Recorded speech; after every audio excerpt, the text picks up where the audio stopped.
All Outdoor Radio on iHeartMedia and Fox Sports. I want to talk to you a little bit about my concerns about what's going on in the U.S. relative to the Ukrainian conflict with Russia trying to take over Ukrainian land. This past week, I've talked to a number of people that don't have any conception on what's going on in the Ukraine, and I don't get it. I understand that, there's 30% of the population still supporting the Biden administration, and there may in lie the problem of a lack of understanding. There is a war on. What's going on in Ukraine has affected the world global economy in food, other resources, fuel, all the way from natural gas to diesel and oil production. And one of the things that people don't understand is the sanctions that the U.S. put on Russia haven't really hurt them. They're in better shape economically today, having the sanctions put on them relative to their oil and gas production and sales.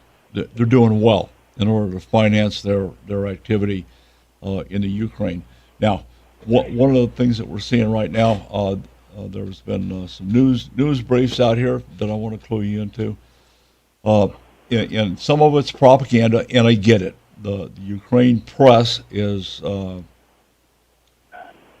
putting stuff out there in a positive light, which they need to do to keep the morale of the people in the Ukraine, the fighters, the people that have remained in place. There's about 15 million displaced people that have fled Ukraine.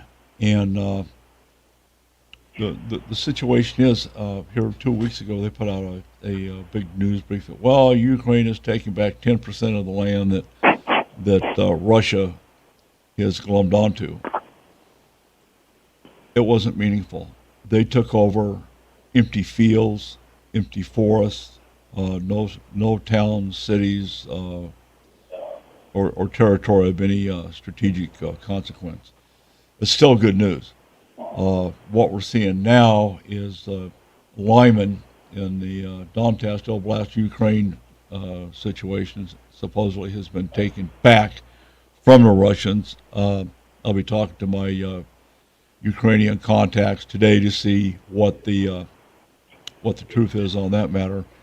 So in the last week and a half, they've found my contacts have been involved in 3 mass graves.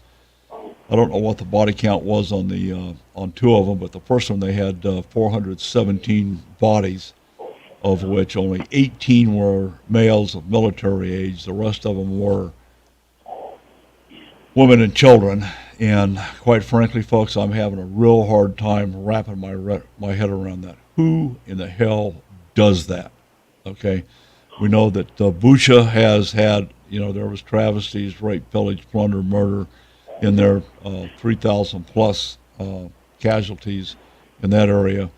But I can't tell you what's happening right now. The Russians, the Russians have pulled back. That doesn't mean the fighting's any less. It's still pretty intense. The Ukrainians are stressed to the max on their ability to ward off the occupiers. And what I think we're going to see in the coming months is another wave of organized Russian assaults on eastern Ukraine. Now, this past week there was mock elections in some of the areas that the Russians have occupied. These are illegal, forced voting elections, and Putin, as of yesterday, was signing some of these into annexations, which is illegal. The whole thing's a ruse. He's doing this to make himself feel better, and it's not going to go anywhere. What it's going to do is add to his war crimes, if this thing's ever over with. So, but just be advised, take a look, take the time, and if nothing else, listen to Fox News, the CNN, the Drive-By Media, MSNBC, Washington Post, New York Times. They're full of crap. They're left-wing. They don't have anything meaningful to say. I'm getting reports of the news media that is in Kyiv, they don't leave outside the hotel. Why? Because there's a war on. Okay, I get it. These guys normally don't run to the fire. They run from the fire to get away from it so they don't get whacked. And with good reason. Last year there was 146 journalists killed in war zones. I get it. I totally understand it. But their job is to report the truth. That doesn't mean you talk to the guy down in the cocktail lounge and then come up with newsflash, Ukraine, blah, blah, blah. No. You need to get your boots on the ground, get out in the field, and see what's actually going on. So we just had another wave of money magically voted in by the Biden administration to go to Ukraine. I have to ask you the question, where is the promised support from NATO? Where is it? Where is all of the $40 billion already dedicated, or whatever the final number is? I'm not sure what it is. It exceeds 40, somewhere between 40 and $70 billion. Where is it? Where is it on the ground in Ukraine? Who's got it? You look at the big charitable organizations, and I'm going to name names.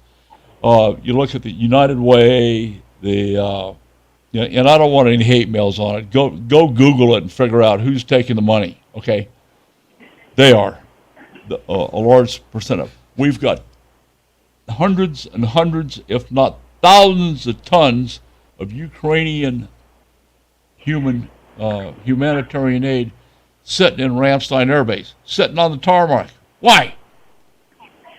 It's the Biden administration, man. I'm telling you. There's more money being rifled out of this. There's little or no oversight on the sourcing, the policing, of all the money, the arms. That's another thing. Milley thinks that Ukrainian forces have all the things that they need. He is so wrong. That man couldn't run a Boy Scout camp. He'd burn the weenies. He already has. So anyway, just be advised. Pray for the Ukraine, and when you go to bed at night, think about the people, think about the troops, think about my friends over there fighting on behalf of the Ukrainian people. And it's very difficult when you have your dinner, take your shower, get your pajamas on, have a cookies and a glass of milk, say a prayer for Ukraine. I'm Don McDowell, hunting, fishing,